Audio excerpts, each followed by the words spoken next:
your ass up. Or take a damn nap. And we're the three best friends that anybody could have. It's time.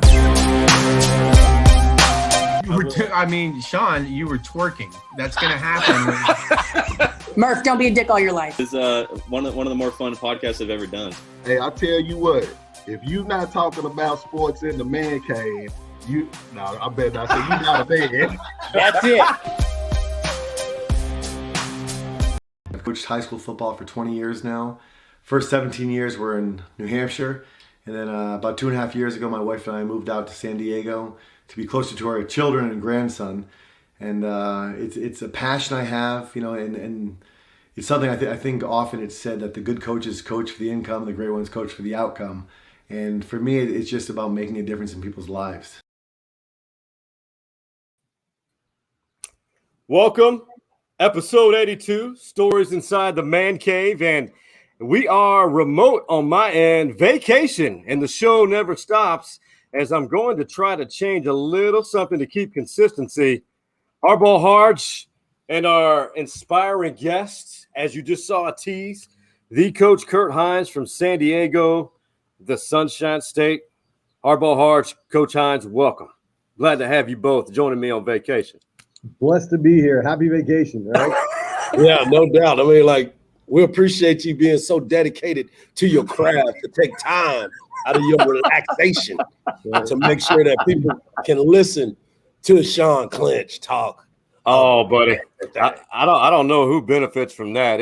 I think people benefit more when I don't speak, but this has become so much fun. And for you and I, Hardge, and even Coach Mo and Big Mike, we're about to change our episode date or recording date to Fridays, and which will make it more schedule friendlier for everybody. But as far as our guest today, we've had some tremendous guests, and we are so blessed every day, every week to be able to have these type of people in our lives and to have our sponsors like Jim Saxton State Farm Insurance Agency and Cosmic Coffee and Beer Garden back in Austin. Coach Hines, a little bit about yourself. You're a head football coach on the left coast, as we call it nowadays, as I'm going to remove Hardge's name. I don't know why I kept it up there. I'm like discombobulated because I'm on the porch of a nice condo on the Aransas Bay in Rockport, Texas. A head coach who began your career on the East Coast. Yes, sir. A little bit about, you're at Coronado High School in San Diego, a destination spot for almost any person that's breathing. Tell us a little bit about your career trajectory and path. Yeah, so this is my and once again, thanks for having me on, because Absolutely. I try to say every time I speak now, and I mean this from the bottom of my heart, I am an expert in absolutely nothing. and people that know me will agree to that, but I'm passionate about everything. And so that's if as Coach Hardge was just saying, as coaching, if we just have one listener, in my opinion, take away something I say to help them become a better coach, man, wife, you name it, it'll be goal accomplished for me. So I appreciate you guys. I started coaching back in college, unintentional and unplanned. I had one of my professors, she reached out to me and said there was a middle school just a half an hour up the road from us that was looking for a flag football coach for their special needs football team. And I was like, great. I was in elementary education, loved working with children with special needs. And my first moment on the field with them, and I'll never forget it, changed my trajectory for life, was I was passing the football underhand to a girl with Down syndrome. She was probably 6th, 7th grade, 5 feet apart. She dropped it about 5 or 6 times, and the 7th time or so, she caught it. And I just saw it click. Her eyes lit up, and it was like she just won the Super Bowl. And I don't know why. I played football from 2nd grade through college, and I don't know why it never registered to me that I wanted to coach. I always knew I wanted to be a teacher, an elementary school teacher. So that was my first experience coaching.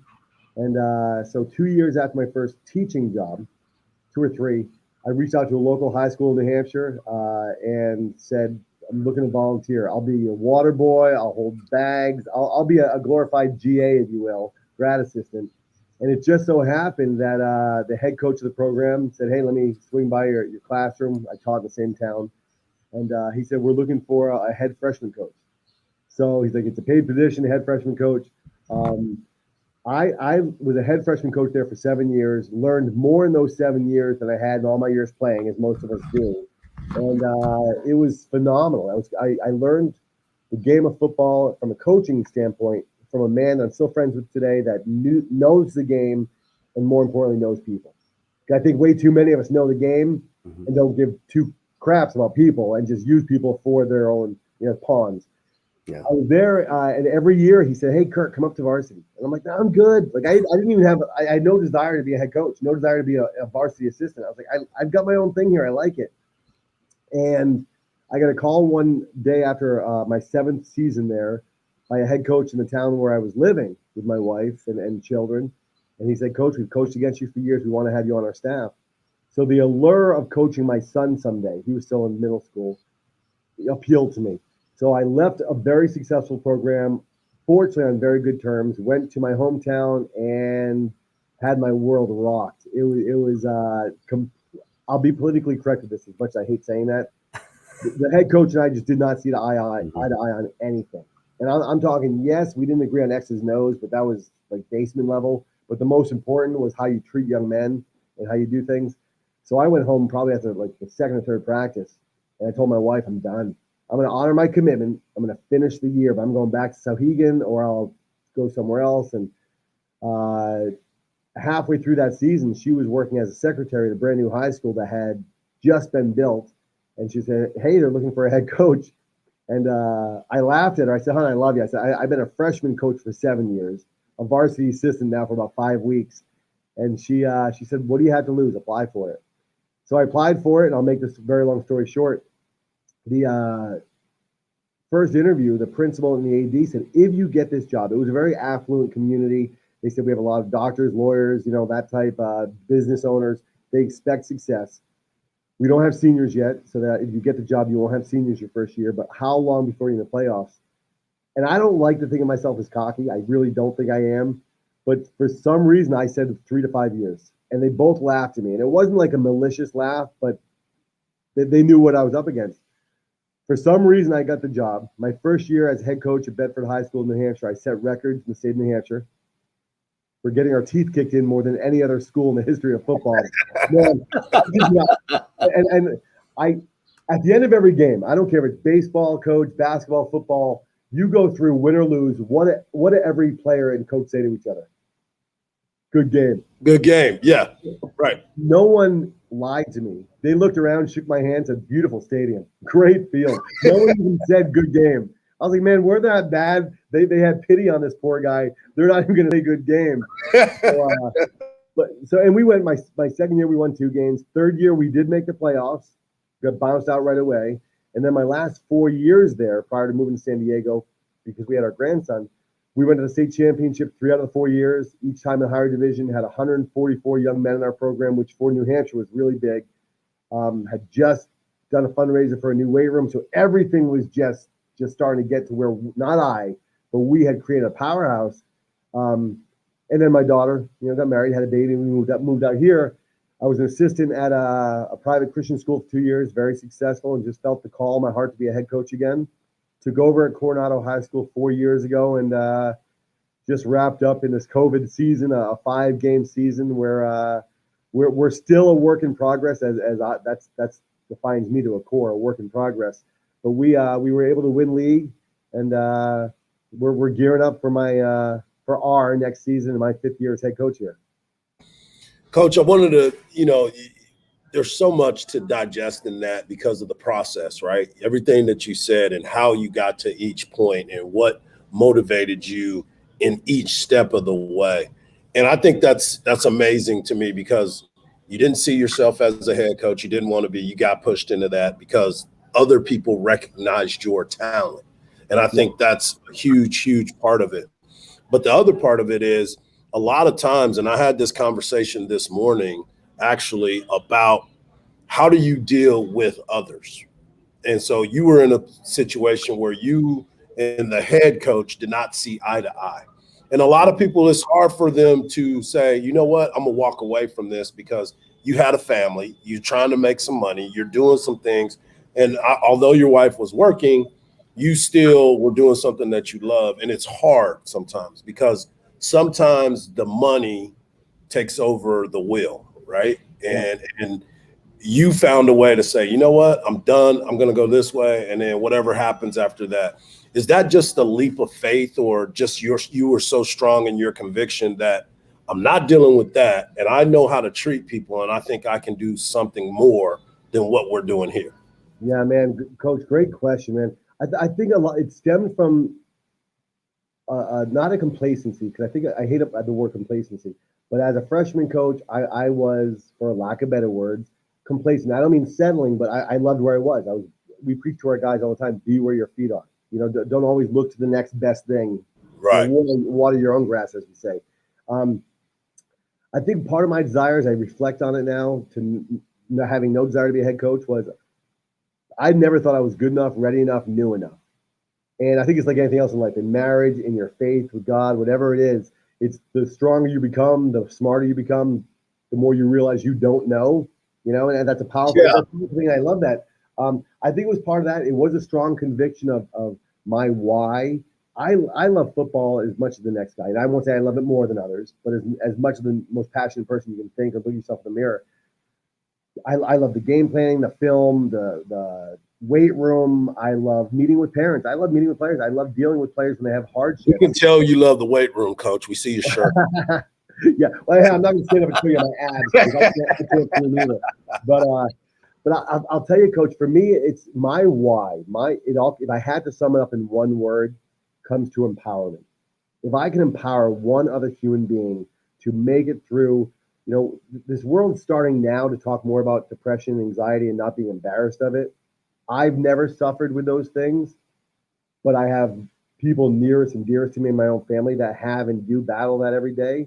And I think we have a platform as coaches, especially in football, where it's such a, hey, we're men type thing, to say, hey, strong men cry.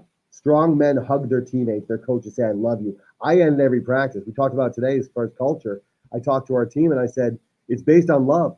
And you could see some of our new players, I love them, kind of smirk a little bit. And I didn't single them out. I said, but if you don't get that yet, I promise you, if you stay in our program long enough, you will. Because if you love someone enough, you're not going to let them cut corners. You love them enough, you're going to hold them accountable. You love them enough, you're going to push yourself hard in your thought, so you know you're going to elevate their game as well.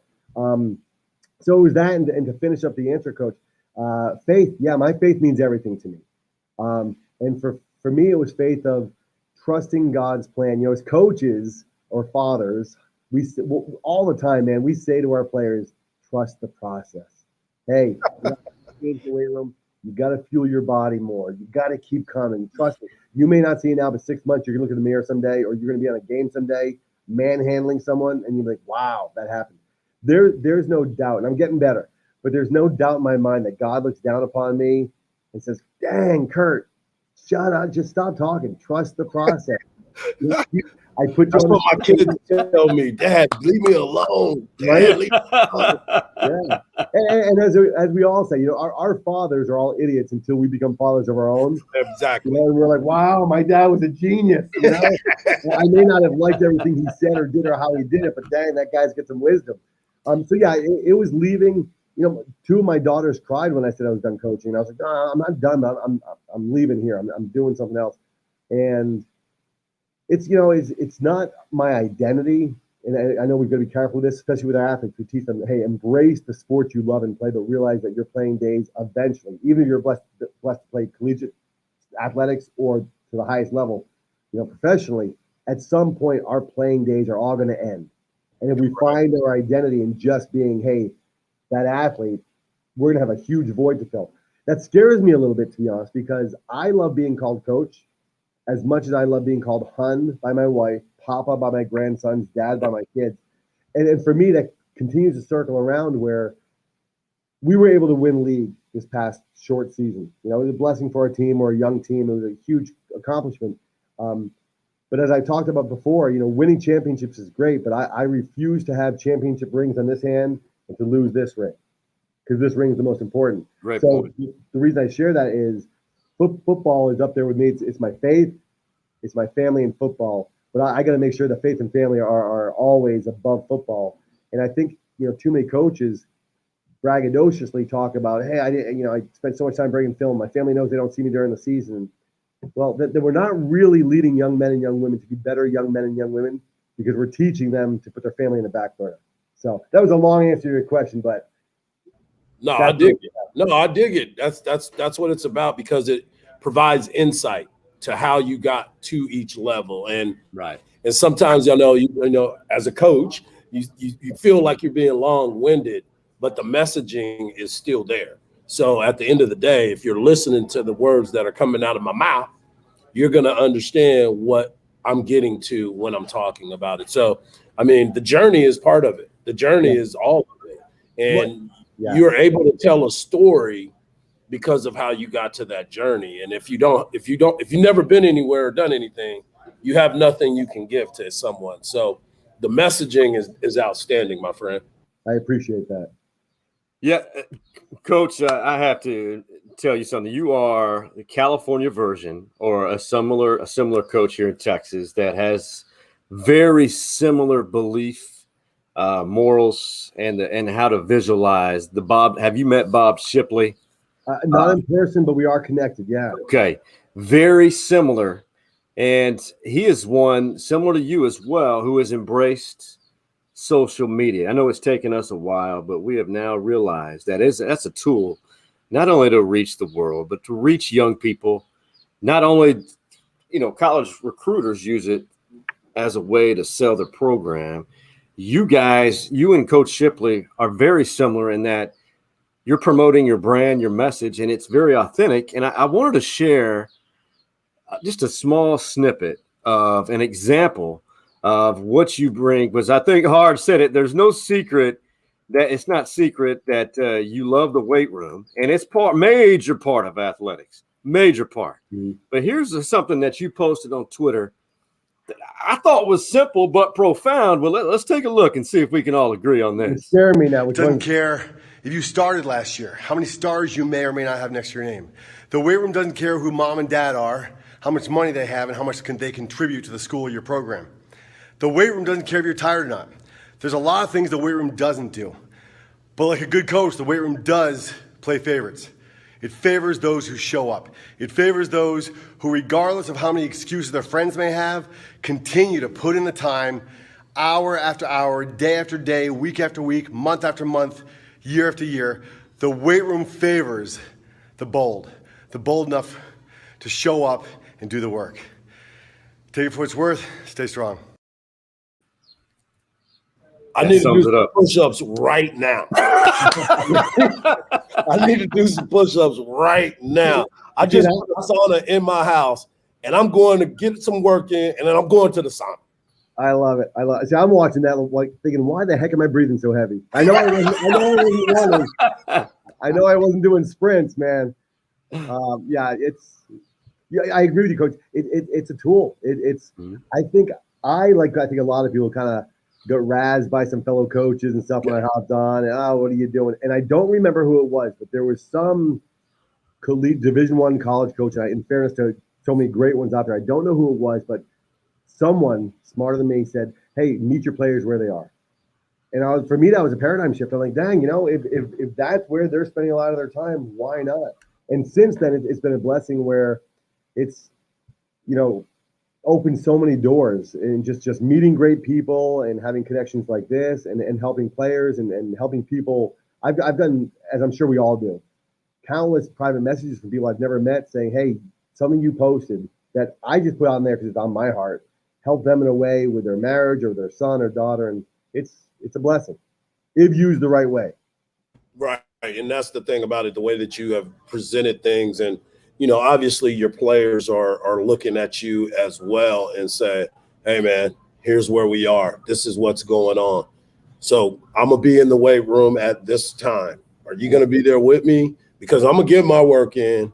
So don't worry about me, but get here and let's talk about it. Because a lot of times, even when I was growing up, our coaches were in there yelling at us. They wasn't working out with us. They were yelling us about throwing weights. They weren't showing us. They weren't talking to us. They weren't getting. And my coaches were great. Don't get what I'm saying wrong.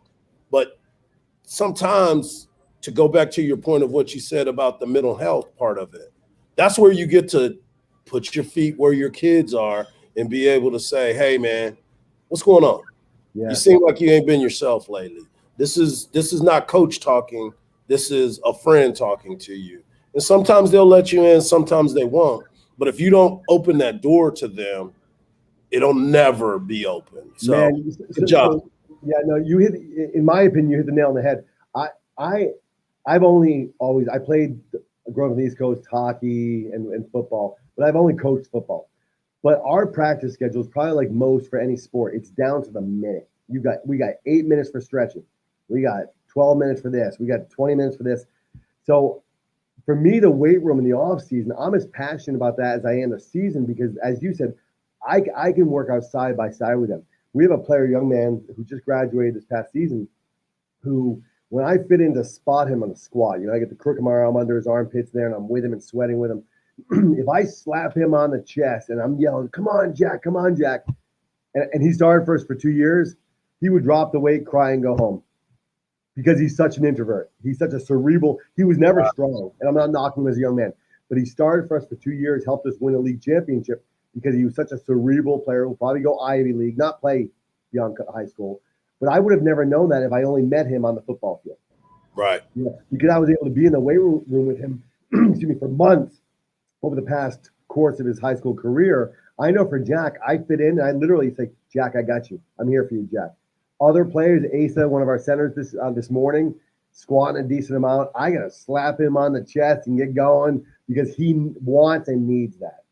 And even more importantly, to your point, Coach, is I used to ask players years ago, academically, how you doing? Good, Coach. And I would walk away.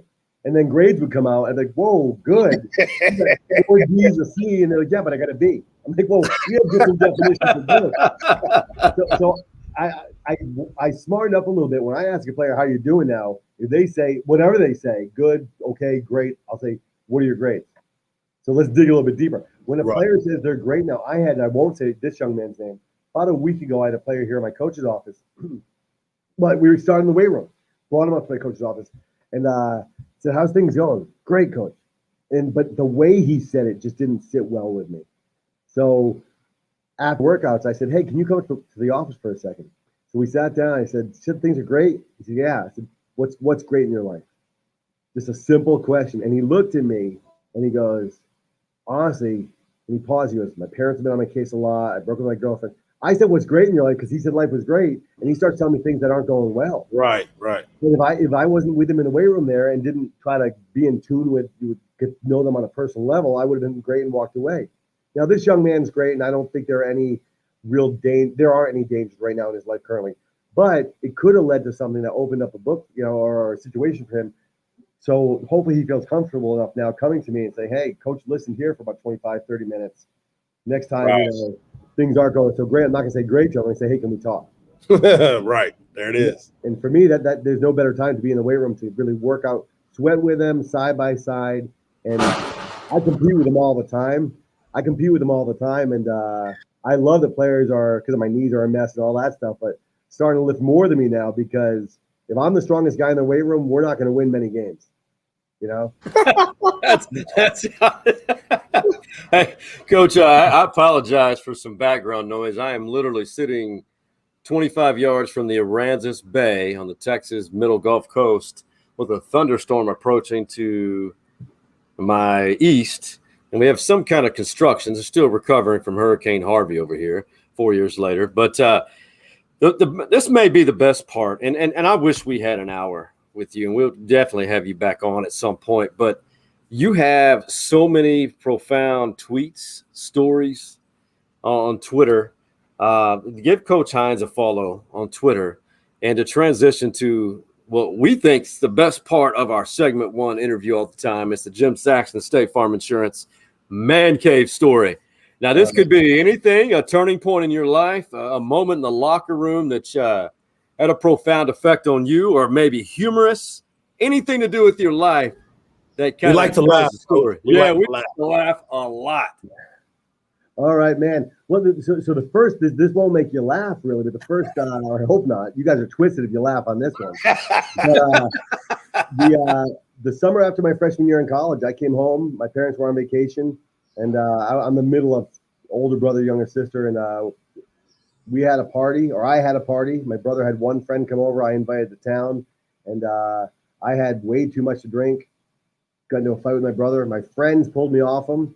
He ran downstairs, called the cops. Police came, and I got into a fight with 3 police officers. A lot of lucky punches. I'm not as tough as I think I am. A lot of lucky punches, but I had to pay for time they missed out of work, pay for some medical bills. Had 3 years probation, 300 hours community service, and the reason I share that is I don't know why it's the first story that came to mind, but it's a story that I share openly with my team. I'm a firm believer that people can change. I'll go to my grave believing if people want to change, they can change. And 100%. Every so often I have, and I love our staff, but I'll have coaches on my staff like, oh, so-and-so is just a punk or so-and-so. And I'm like, listen, whenever someone's giving you a hard time, realize that they're having a hard time. And I'm not making excuses for them, but before you just give up on a kid, realize that I always get along with everyone. The teachers like me, coaches like me, police hated me, and they should have. I was 100% in the wrong. But so yeah, I got arrested all the time growing up. I put my parents through hell, and by the grace of God, I was able to turn my life around with a lot of prayer, a lot of redemptive measures and whatnot. But I will tell you a funny story about that. My first teaching job kind of connected to this, or directly connected. I went for my first interview and it's up in Ware, New Hampshire, a little podunk town. Met with the principal, and about an hour later, he said, "Kurt, we'd love to have you." Shook my hand. He goes, "You just have to go down to the police station, get fingerprinted, you're fine." I was sweating bullets. Because my lawyer said that there were 3 felonies that said after your 3 years probation and after all this goes on, they're expunged. I don't know the word for it, whatever. But I was sweating bullets. I'm like, I may have just gotten offered a job. I'm going to go back to prison because I'm not going to pass this fingerprint, test or whatever.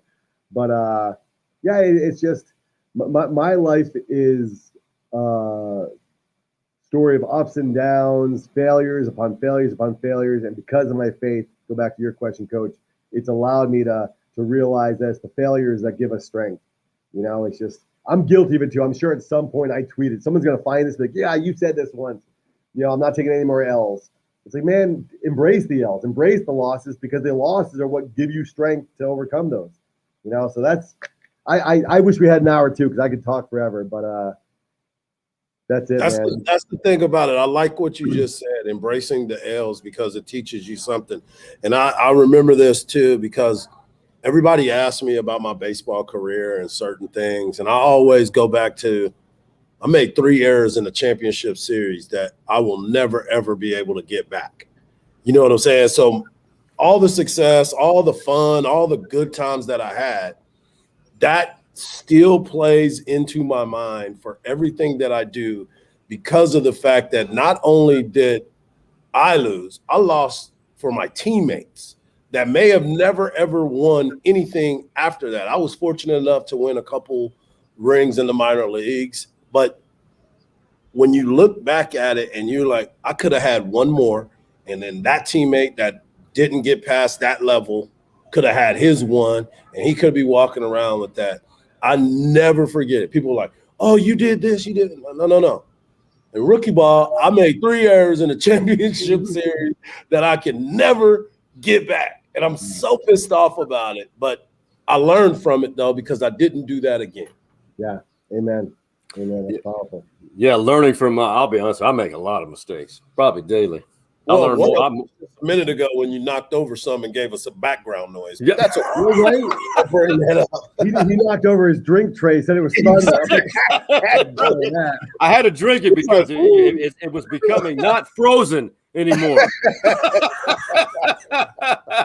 Love it. Hey, Coach Hines, let's keep in touch. All of us. Next time, I want you to meet Coach Mo.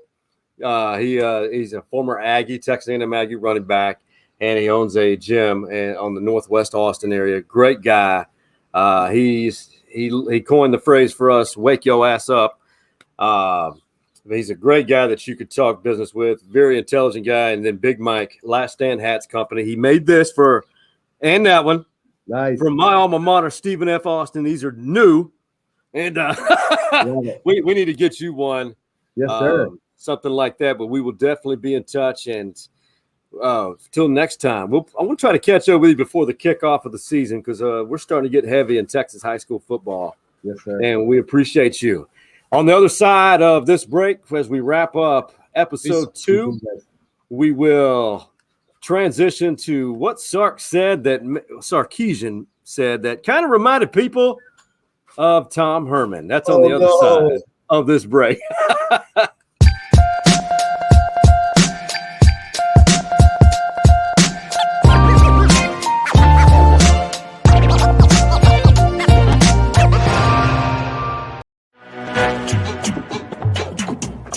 For all of your insurance needs, look no further than our primary sponsor, Jim Saxton State Farm Insurance Agency. The ATX OG has been insuring Austin for over 3 decades. And get this, Jim Saxton is a Longhorn legacy. He is the son of the late, great James Saxton, who was a Heisman finalist. Be sure to give him a call, or better yet, visit his website, saxtoninsurance.com, and tell him that the stories inside the Man Cave Boys recommended you.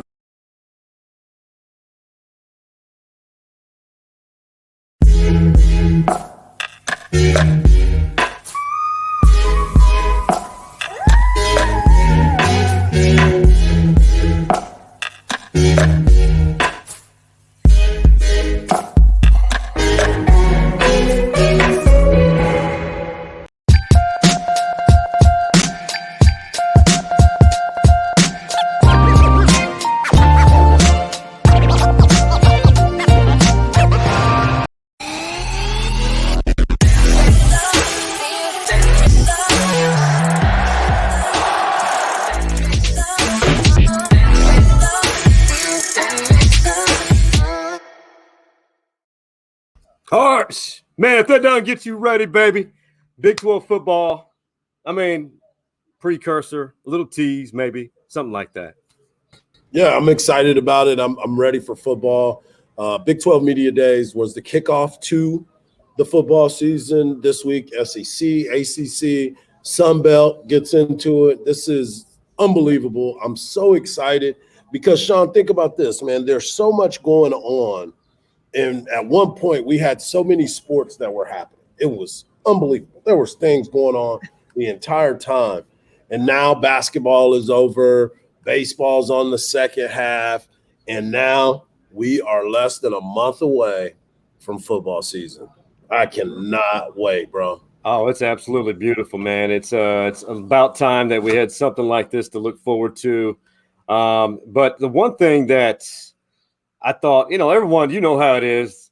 People are going to criticize everything anyone says at Big 12 Media Days or any media days for that matter. And it was kind of humorous, though, and I'll play it. It was kind of shocking because I think everyone is behind Steve Sarkisian at Texas. This is his first Big 12 Media Days. He's been through these media days before, but I thought this was kind of shocking at the 2 certain things that he said while up on the podium before meeting with his breakaway interviews up in Cowboy Stadium in Arlington. Obviously a big-time program, lots of tradition, lots of chances for success, but they've struggled over the last ever how many years. As an outsider, did you look and try to figure out why things weren't working great in Austin? And since the 6 months you've been on the job, have you discovered what some of the secrets might be? Well, I think at the end of the day, when you think of the University of Texas, you think of resources, you think of great recruiting and recruitability, all those things, big stadiums, great education. The point I've been trying to make is focus on us and what we're doing and not necessarily what didn't work before, but what are we going to do to make it work this time.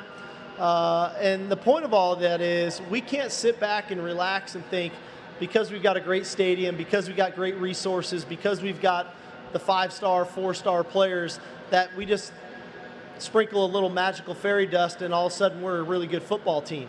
Winning is hard, and winning takes work, and winning takes perseverance, winning takes grit, winning takes great teamwork and great leaders and great teammates and an awesome culture. And those are all the things that we're working on to make sure that we put ourselves in position to be as successful as we can be, not even just for the short term, but for the long term. And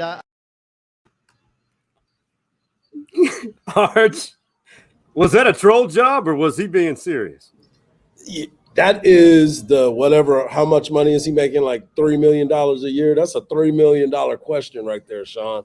I'm sitting listening to that whole piece, and you always got to put things in perspective, right? You got to try to find the words that are coming out of my mouth, and the way that sounded.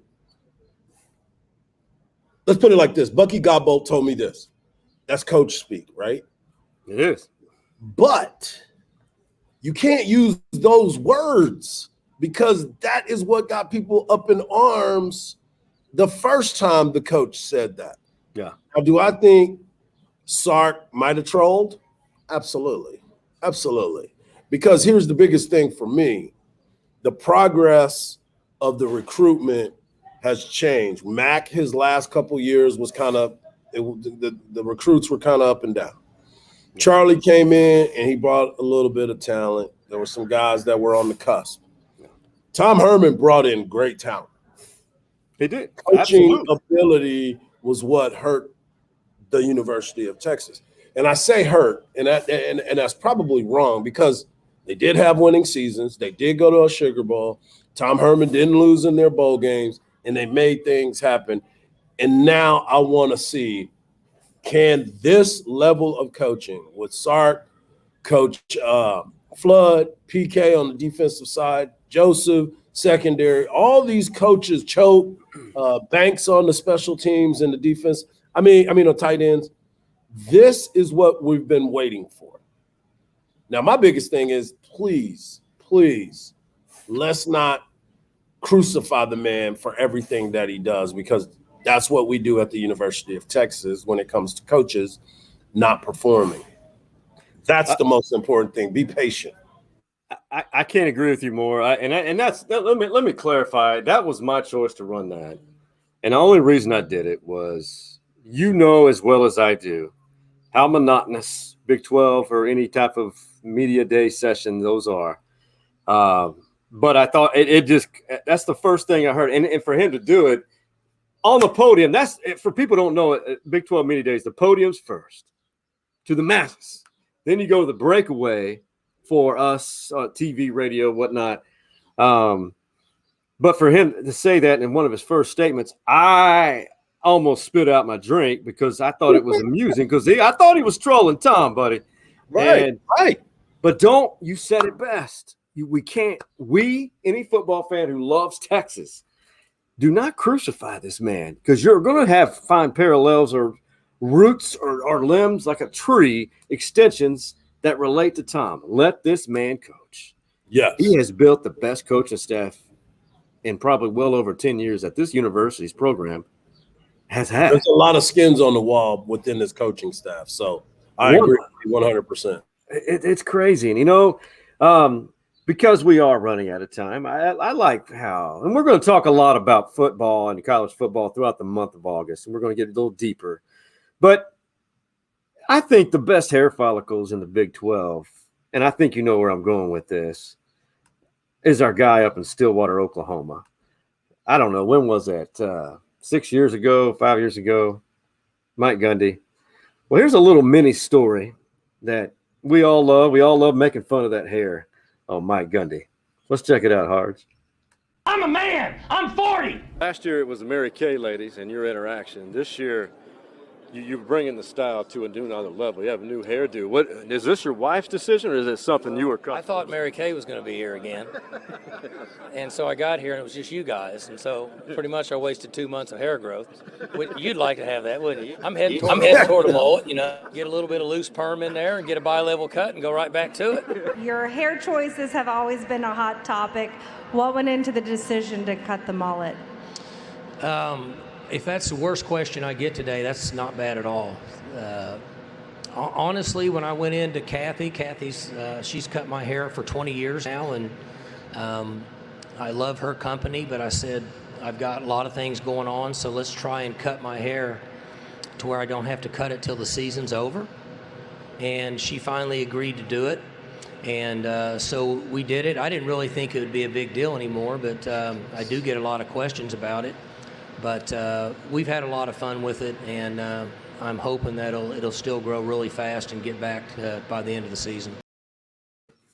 Hardge, good look, or do you want to see it back? Grow out. Yeah, I'm kind of confused on the look now. I'm like, what is that? Does he have it tucked in the back? What? I mean, what are we doing? What are we doing, Gundy? And, you know, what that goes back to my point, too. Was he taking a dig at Chris Button right there? I mean, what was that? Like, oh, if that's the worst question I get today, I guess it wasn't that bad. Like, what are you talking about? Everybody's going to talk about your hair. You created a circus by having a damn mullet.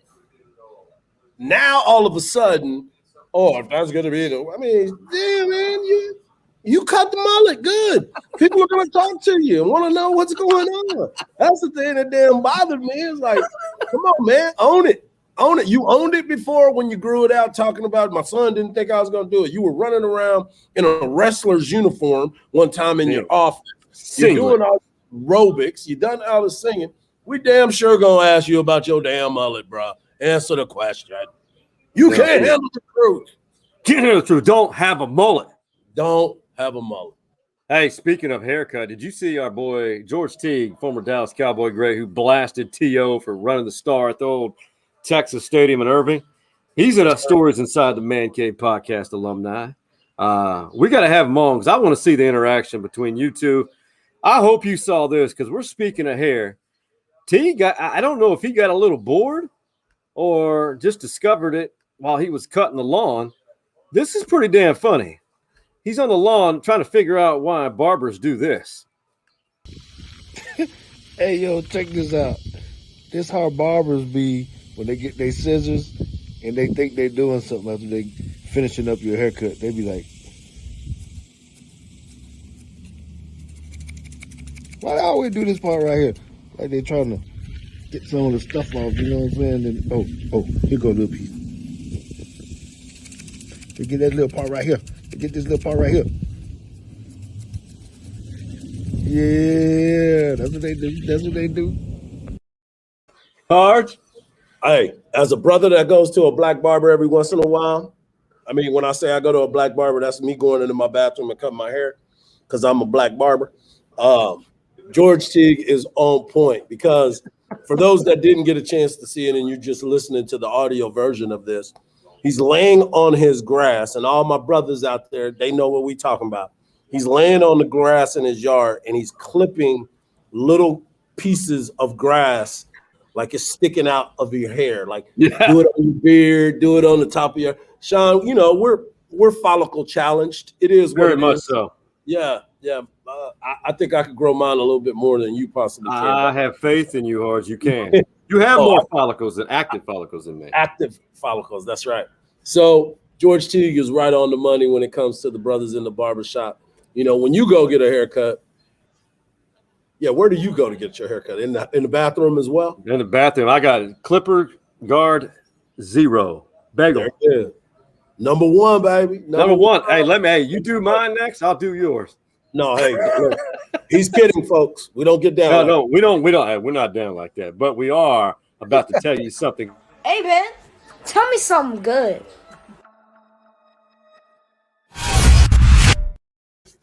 Yeah, baby. A Hardge to a Hardge. Brother, tell me something good as we wrap things up in 50 seconds. Sean, the beautiful thing about this is I'm going to tell you something good. Football is right around the corner. The Dallas Cowboys went to training camp. That means that we're about to get some football here every single day. This is a sports caster, sports radio. This is TV. This is the wall of fame right now is getting ready for the football season. So that, to me, my friend, is something good. What about you, Sean? Hey, brother, I just want to say we are not owed anything. We don't deserve to have. We're not entitled to vacations. But what I'm looking at in front of me, don't take for granted little vacations, especially with two of your best friends, Mike Sammons, Marcus Matthews, going back to Anderson High School. I don't know why they're shy all of a sudden. They're not coming on with you and I, Hardge, for some reason, but they're enjoying vacation. I'm glad to be here. I'm glad to look at this pristine water of Aransas Bay. And yes, college football is on the way, my brother. And so, on that note, For the absent Big Mike and Coach Mo, we out. Holla at your boy. You see the drip, yeah, I'm fitted up. In my car in the giddy up.